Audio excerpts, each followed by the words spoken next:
যখন মানুষের চিকিৎসা শেষ হয়ে যাবে, গোটা পৃথিবীর ডাক্তার ফেল মেরে গেছে, ডাক্তাররা আর চিকিৎসা করতে পারতেছে না, তখনই দেখবেন হুজুরের কাছে এসে বলে, হুজুর কত ডাক্তার কবিরাজ দেখলাম, আমার তো রোগ ভালো হইল না। হুজুর গো, দয়া করে আপনি কি কিছু করতে পারেন, আমার জন্য একটা ব্যবস্থা করে দেন। আলেম ওলামা হুজুর যারা আছে, পবিত্র কোরআন খুলে এই কোরআনের মধ্যে প্রথম একটা সূরা আছে, সূরার নাম কি? সূরাতুল ফাতিহা।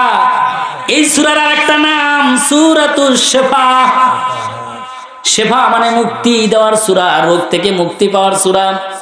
হুজুর ওযু কালাম করে এসে এই সূরাটি তেলাওয়াত করে 7 বার। তেলাওয়াত করে গ্লাসের মধ্যে পানি নিয়ে ফু দেয়, ফু দিয়া ওই ব্যক্তিকে দিয়ে দেয়।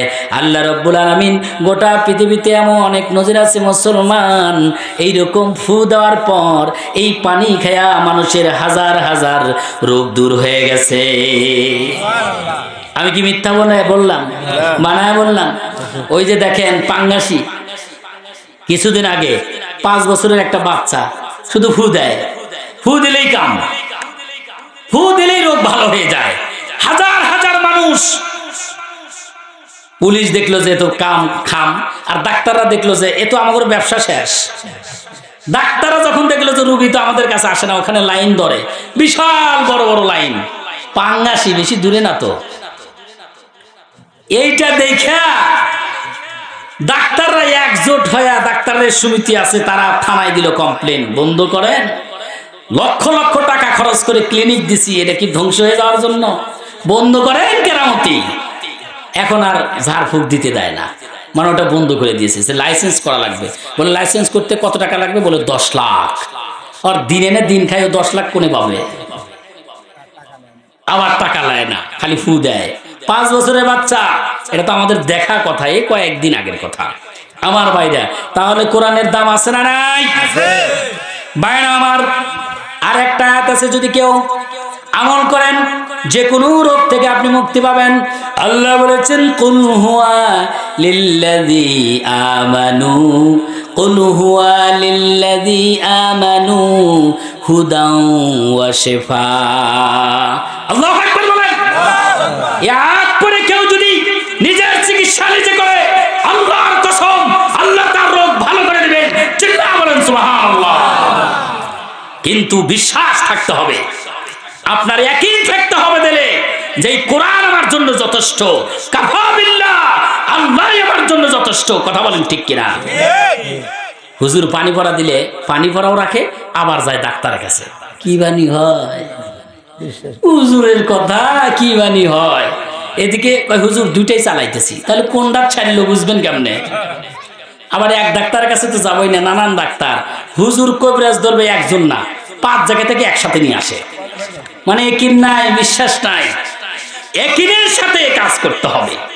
তাহলে কোরআন আপনার জন্য মুক্তি ব্যবস্থা করে দিবেন। কথা বলেন ঠিক কিনা?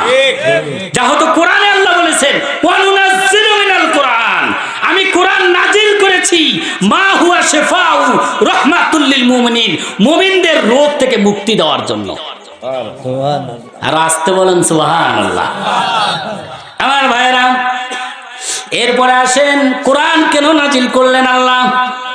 আল্লাহ রাব্বুল আলামিন সূরাতুল ইব্রাহিমের 1 নম্বর আয়াতে বলতেছেন, কিতাবুন আনজালনা ইলাইকা লিতুখরিজান নাস মিনাল যুলুমাতি ইলান নূর।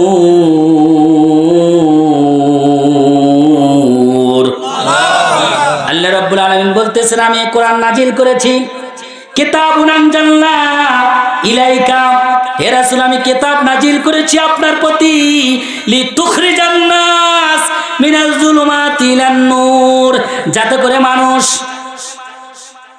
করে মানুষ বের হয়ে আসতে পারে, মিনাজ যুলুমাতি অন্ধকার থেকে বের হয়ে, ইলান নূর আলোর দিকে যাতে যেতে পারে।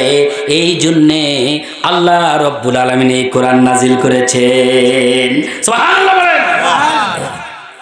তাহলে কোরআন আল্লাহ নাজিল করলেন অন্ধকার থেকে বের করে আলোর দিকে নিয়ে যাওয়ার জন্য। আজকে আমরা হাজারো মুসলমান দূর হয় না, রোজা রাখি অন্ধকার দূর হয় না, এবং আমরা জিকির আজকার করি অন্ধকার দূর হয় না। কারণটা কি? তাহলে বুঝতে হবে আমাদের ঘাটতি আছে, কমতি আছে। কথা বলেন ঠিক কিনা? ভাইরা আমার, আল্লাহর আইন কি আমরা মানতেছি? তা আল্লাহর আইন না মাইনা আপনি যদি জীবনভর আপনি যদি রোজা রাখেন, নামাজ পড়েন, জিকির আজকার করেন, আপনার কি কাজে লাগবে? বলেন তো লাগবে? বর্তমান আইন চলতেছে কার? কার আইন চলতেছে? মানুষের নাকি আল্লাহর আইন? কার আইন চলতেছে? কোর্ট কাছারি অফিস আদালতে কার আইন চলে? মানুষের আইন। আল্লাহর আইন কি চলতেছে? আল্লাহ আসলে কি বলেছেন? আল্লাহর আইন চলার জন্য বলেন নাই? তাহলে আমরা আল্লাহর আইনই মানতেছি না, তাহলে আল্লাহর